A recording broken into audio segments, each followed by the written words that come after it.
Hi, I'm Mark Fletcher. I'm Vice President of Public Safety Solutions at 911 Inform. Welcome to this episode of the CyberCast Podcast.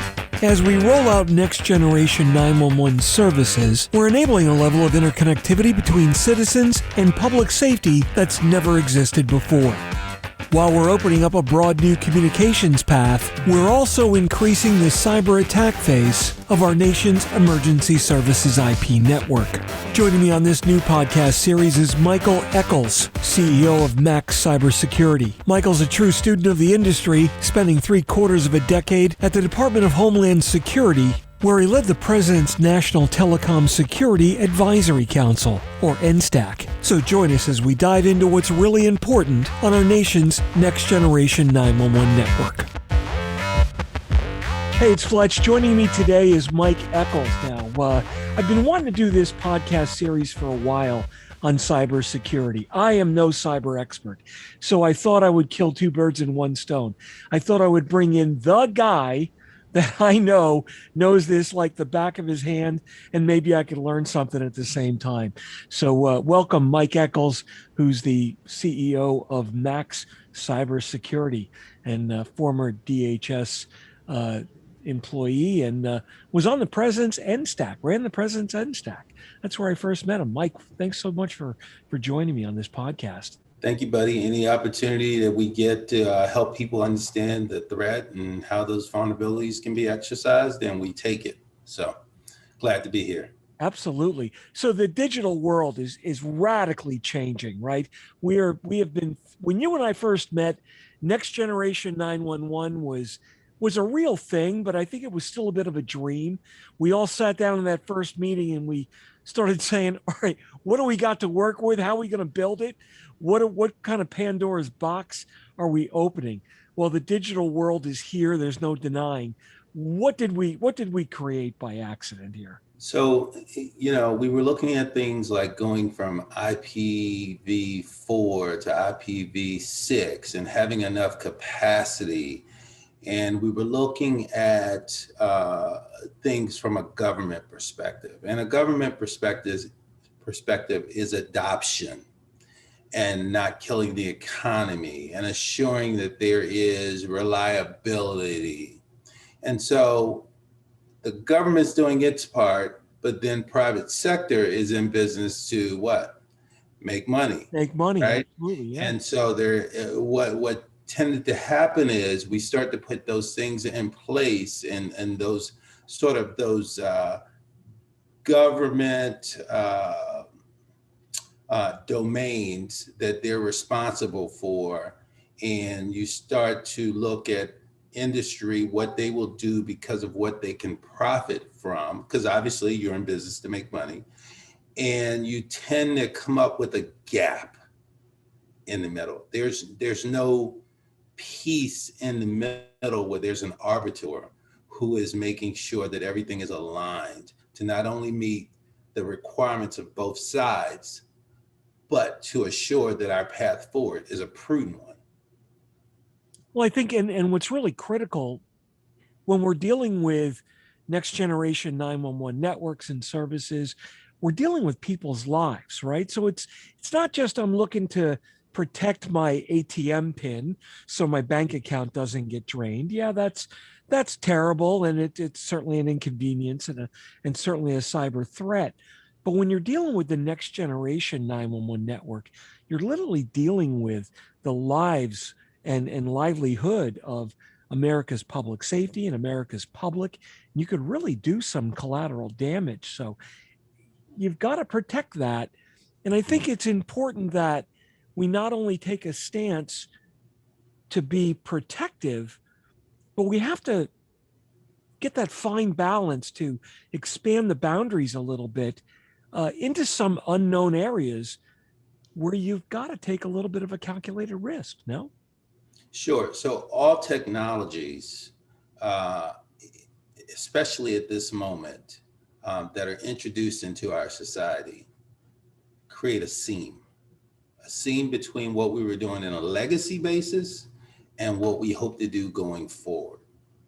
And so you spoke about us taking that chance. And that seam is where the chance is, but it's also the place that some very brilliant hackers find their opportunity, right? It's that jumping from one side of the bridge to the other before we make that piece that connects them. And we have some solid foundation. We typically are, kind of taking some great life or death chances. One of the issues that we will constantly face is that cyber protection is in its infancy. And I say that because we don't have national foundations for that. In my book, Secure Cyber Life, the Government's Not Coming to Save You, it wasn't a knock on government. It was to help people understand that there is a role of government, right? They have a specific role that they've cut out for themselves. And in that role, it is not set to protect every individual and every individual's life in every small community across the country. It just does not work like that.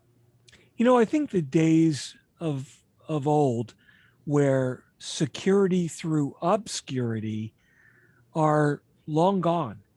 And, the hackers have become a lot smarter. We got away with that for a long, long time, though. And that mindset is pretty sunken in, I think, at some high levels. Yeah, I think that we learn through observation, and we make decisions about where we're going to spend the next dollar on security based on observation, not necessarily based on research. So we are a very proactive cyber society. That's our issue. What that means is, we're talking next generation 911. So let's look at an emergency situation. What that means is a certain amount of people have to be killed in that intersection by being hit by a motor vehicle before we put a traffic light there. Right.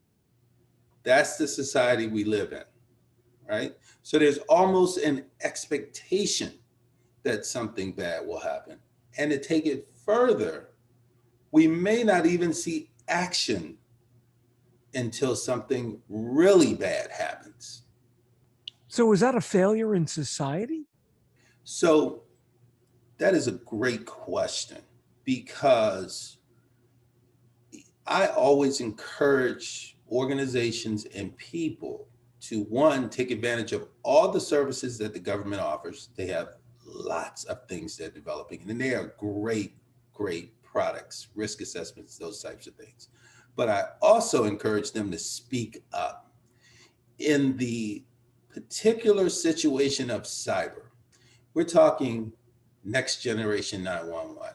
We don't even get to that level, because just basic cybersecurity, the majority of people don't understand. I always tell cyber professionals when I'm giving speeches, which just makes them gasp, that cybersecurity is a buzzword. Cybersecurity is the amalgamation of all the things that make up what we call cybersecurity: training, detection, identification, remediation. All those things are cybersecurity. But cybersecurity is actually risk management. The issue in a free society where we lack standards is that we get to make those decisions ourselves. And the way that I may see risk is not the way that you choose to see risk, right? And I like to use very simple analogies to help people understand. On Facebook, if there was a picture of you with no shirt on, who you may not care. It's not a big deal to you.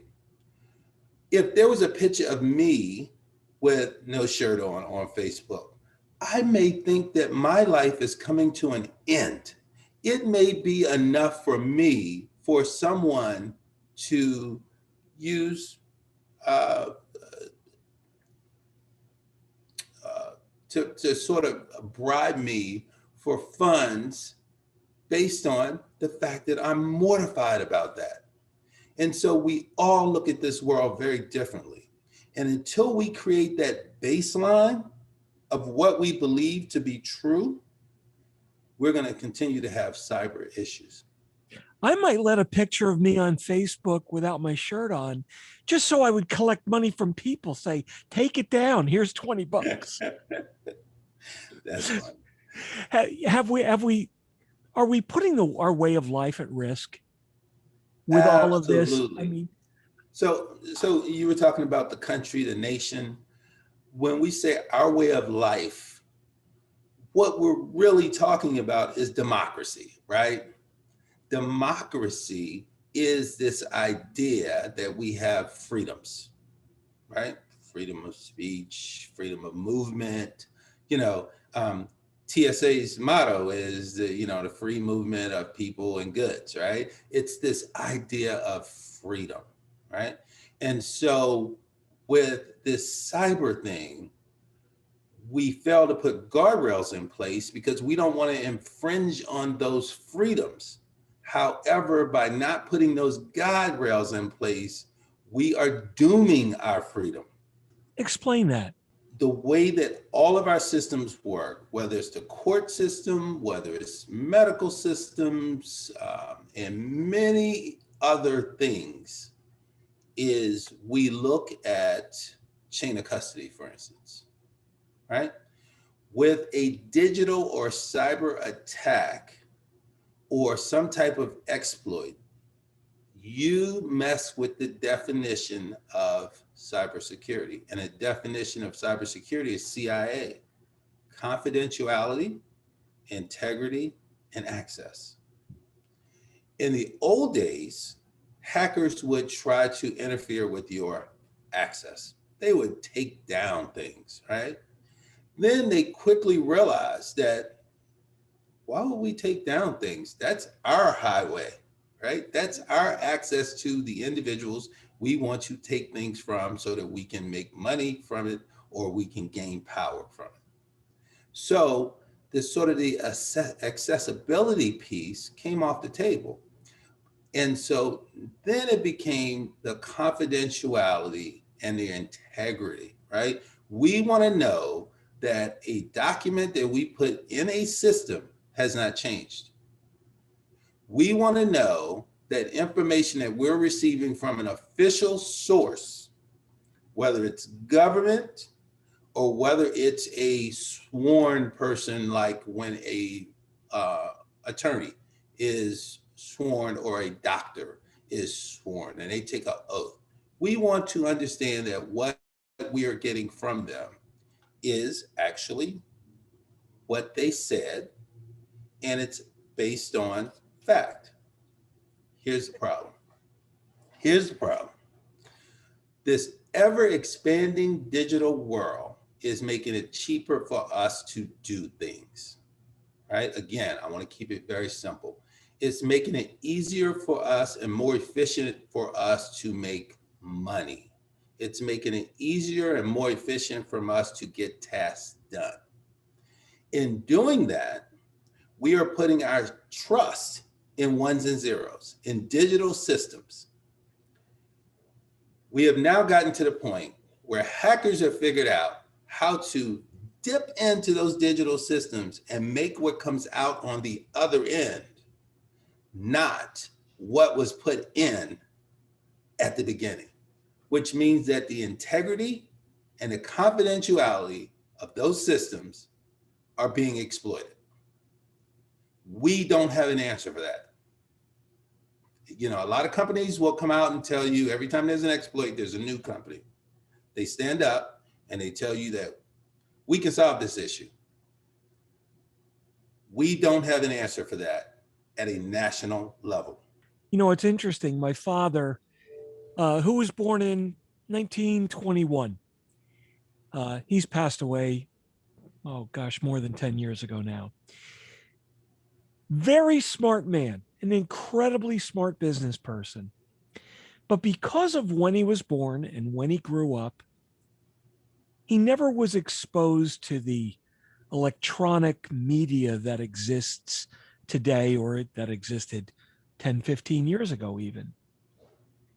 And as smart as he was one of the early people who was scammed by folks claiming they're the prince of whatever and there's funds locked away. And just with a laser printer, someone was able to present to him a document that looked incredibly official that you and I would laugh at today. But to him at that time, and having never been exposed to that technology, totally was taken in and potentially almost lost hundreds of thousands of dollars. And thank God we got the FBI to step in and get that back. But today I'm reading articles on deep fakes on the internet and the video manipulation. We're getting into a really, really dangerous place where I consider myself a relatively smart guy. But I'm looking at some of this stuff and I'm thinking, if I'm not careful, I could get fooled by that. That's a concern. And now when we look at next generation 911 and opening up an IP connection from the world into public safety, I got to tell you, Mike, it scares the hell out of me. So the protection of local communities was simply based on the fact that they're local communities, right? This beautiful palette that we have in this country where we have a federal government, and then we have local governments, and then we have these local municipalities, and those local municipalities can choose to work with each other or not with each other, support each other. And then we have a national response system where the federal government can come in and help you if you have certain types of issues. It is a beautiful system, right? And what this cyber thing is doing is it's giving the world, whether it's a nation state or an individual in a third world country, access to that local municipality. And they're doing it across national networks. And I have to digress a moment to say that when I was managing the President's NSAC, National Security Telecommunications Advisory Committee, and it's made up of up to 30 CEOs from comms, IT, and defense. One of the recommendations that they had at one point, about 8 years ago, was that we need a centralized approach to cybersecurity. And they were talking about a federalized approach. And that type of thing scares people. But when it comes to cybersecurity, I think it becomes a really important step forward.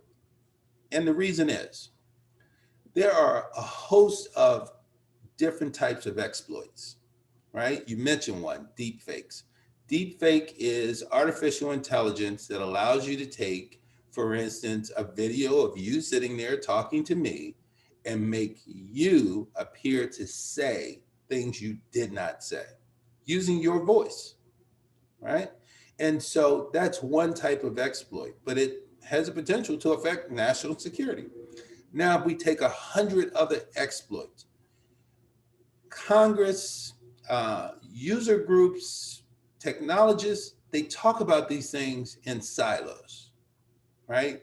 There'll be a group that will talk about artificial intelligence. There will be a group that will talk about a type of exploit where they're doing a man in the middle. We need to view these things holistically. Now, some people would say the CISA, Cybersecurity and Infrastructure Agency at Infrastructure Security Agency at DHS, that's their responsibility. But their responsibility is so broad that it covers risk management, natural CBNRE, chemical, biological, radiological, nuclear, and cyber. We need at a national level a federalized approach to understanding the threats and where we need to go as a nation, because we will always leave out the opportunity to thwart some of these exploits that could be the one that brings us down. Great topic. It's this is going to be a very interesting series. The more I talk to you, the more I realize that I picked the right guy to have these discussions with. I think we set the stage for a very interesting series. I'd like to talk about, on our next one, I'd like to talk about the systems that are in place in our democracy, and the challenges that they create for chain of custody, chain of care, for all of the information that were created. Where do you see that going in a nutshell without giving away what we're going to talk about next time? I think that a great analogy to the next generation 911 condition that we may be facing is our response to the pandemic and how we used computers and electrical system to help us solve some of these problems. What happens is we do whatever we need to do in that moment, which makes perfect sense. Of course, right? Pandemic, it could kill us. But we never go back. We never go back. Meaning that all the information that's been collected, meaning that all of the communications and cell phone and technology companies who now have access to the various parts of our lives, that may not ever be rescinded. Which begs the question, are we really free? Interesting. Very interesting. Mike Echols, he's CEO of Max Cybersecurity. Mike, where can people get a hold of you to get more information, and where can they get your book? Sure. The book is on Amazon, Secure Cyber Life. The government's not coming to save you. And you can always reach me for a spirited conversation on LinkedIn. And additionally, you can reach me directly at mechols@maxcybersecurity.com. Excellent. Well, thank you so much for offering to sit down with me and talk about this. This is going to be an interesting series of podcasts, and we'll catch everyone next week with a little more deep dive into the world of cyber. You've been listening to the CyberCast Podcast. I'm Mark Fletcher, Vice President of Public Safety Solutions at 911 Informed. Remember, you can follow me on Twitter at Fletch911 and check out the rest of my blogs and podcasts at Fletch.tv. My co-host on this series is Michael Echols, CISSP and MBA. Mike's the CEO and founder of Max Cybersecurity, www.maxcybersecurity.com. Thanks again for listening. Be sure to like and subscribe, and we'll catch you next week.